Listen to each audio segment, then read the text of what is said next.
Government planning to gag media ahead of release of investigative files, ex-VP says. This one's serious.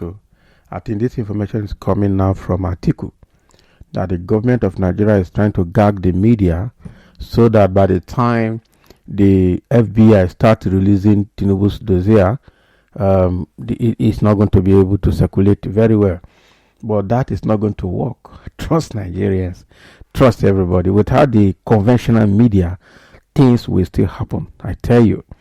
So now that federal government is trying to gag the media, I wonder how that will help. Because whether I will like it or not, it's not going to, whatever they're doing is not going to produce result for them. So let's dive into the details and see what the former VP Atiku Abubakar is talking about. The former Vice President Atiku Abubakar has accused the federal government of plot to gag the media ahead of the release of the records containing his investigations by the Federal Bureau of Investigation, United States, that's the FBI. Atiku, in a statement by his special assistant on public communication, Frank Shaibu, yesterday claimed the President Tinubu-led administration has become frustrated with the Chicago State University scandal and was allegedly planning a massive offensive in the coming days.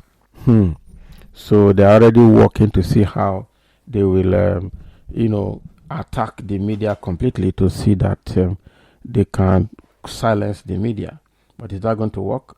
I don't think so. The PDP candidate noted that the threat by the National Broadcasting Commission to sanction Arise Television was only a tip of the iceberg. He alleged that NBC had been watching as Tinubu's media platform has been constantly attacking the former vice president and had refused to even air opposition views. He said in February, the NBC had fined a television station associated with President Tinubu for airing a press briefing disparaging former President Olusegun Obasanjo and the PDP candidate. Nevertheless, the former vice president said since Tinubu became president on May 29, the NBC has become more partisan than ever. The NBC boss, Balarabe Ilela, is obviously seeking to retain the appointment and is now dancing to the tune of All Progressive Congress and their master at the presidential villa.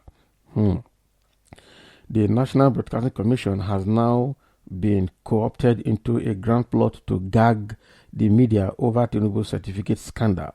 Having lost the battle in the court of public opinion, they are now trying to use the powers of the state to browbeat the media into silence. This is indeed shameful for a man who claimed to be a hero of the June 12th struggle. But this is not the time for the Nigerian media to show any weakness. The trove of documents that the FBI is set to release this month will expose details of the investigation that is tied to Tinubu to heroin, or that tied Tinubu to heroin trafficking. The dissemination of this information must not be left to social media alone. The media must rise to its role as the watchdog of society, as enshrined in Section 22 of the 1999 Constitution as amended. Atiku, while accusing the federal government and the APC-led Senate of the alleged hypocrisy, said a ministerial nominee was denied confirmation over alleged certificate forgery, even though the lady in question had tried so much to defend herself. According to him, however, amid allegations of certificate forgery, the Senate refused to confirm her, while the authorities continued to investigate her. However, in the case of Tinubu, who holds the highest office in the land, they want Nigerians to overlook it. They are asking Nigerians to focus on governance instead. Isn't it ironic that the bar has been lowered for the office of the president? Is it not mind-boggling that people who would not employ even third-class graduates in their private businesses or companies are the same ones now defending certificate forgery? The hypocrisy is indeed disturbing.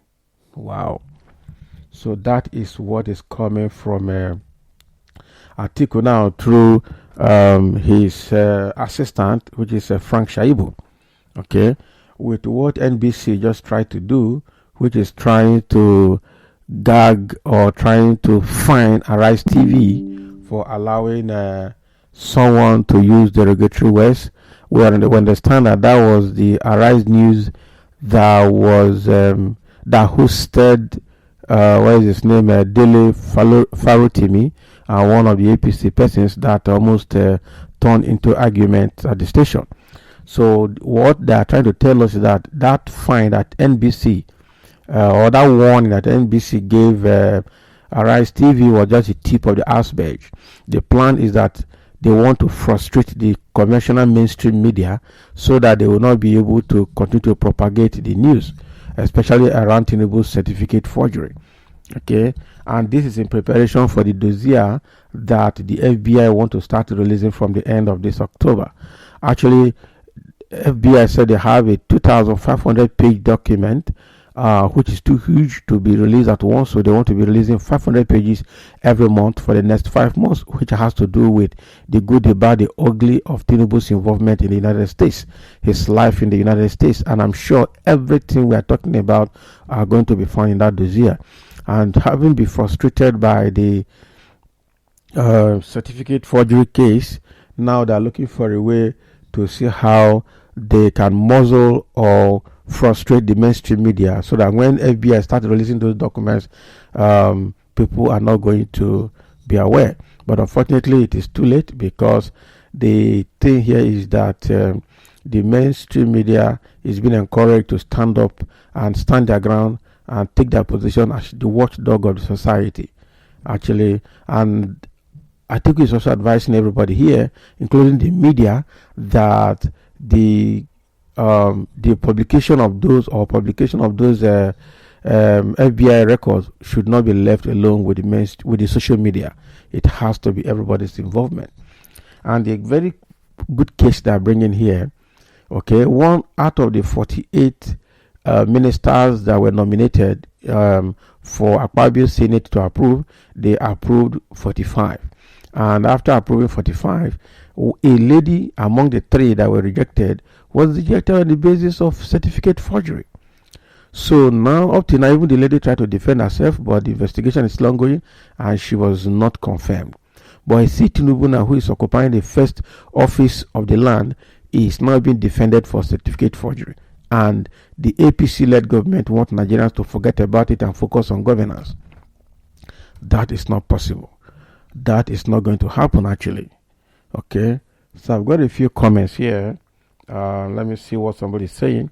Somebody saying, fantastically corrupt country led by criminals, and almost all citizens too are criminally minded.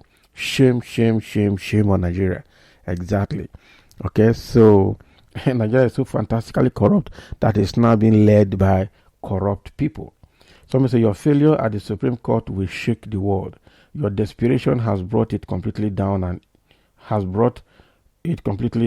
out. Can you imagine? So we're talking about issue about national integrity here, and somebody is talking about Tinubu failing at the Supreme Court. We already know that nothing good is going to come out of that Supreme Court, because the government of the day owns the judiciary, and they already prepared their mind of what they're going to do or say. The same way they prepare their judgment from the tribunal is the same way they are already biased and already prepared their mind. A predetermined judgment has been made right from the Supreme Court, we are sure. So no sane-minded Nigerian will be expecting anything good to come out of that Supreme Court. And somebody saying, shut up, noise making. Submit whatever you have as evidence. Submit whatever you have as evidence to the Supreme Court and save us from your destruction. Can you imagine? So somebody is talking about an article here that you submit whatever he has to the Supreme Court and save us all this destruction. Don't worry, he has submitted all of them, and at the end of the day, we'll see what exactly it amounts to. Of course, we're just doing this. The Labour Party and the PDP will just fight the case to a logical conclusion, and well documented, prove that Nigeria is really corrupt, and they have they have jointly, between the executive and the judiciary, they have jointly decided to rule Nigeria on the platform of corruption. So thank you for listening, and let's have your comment as per what is coming from article here.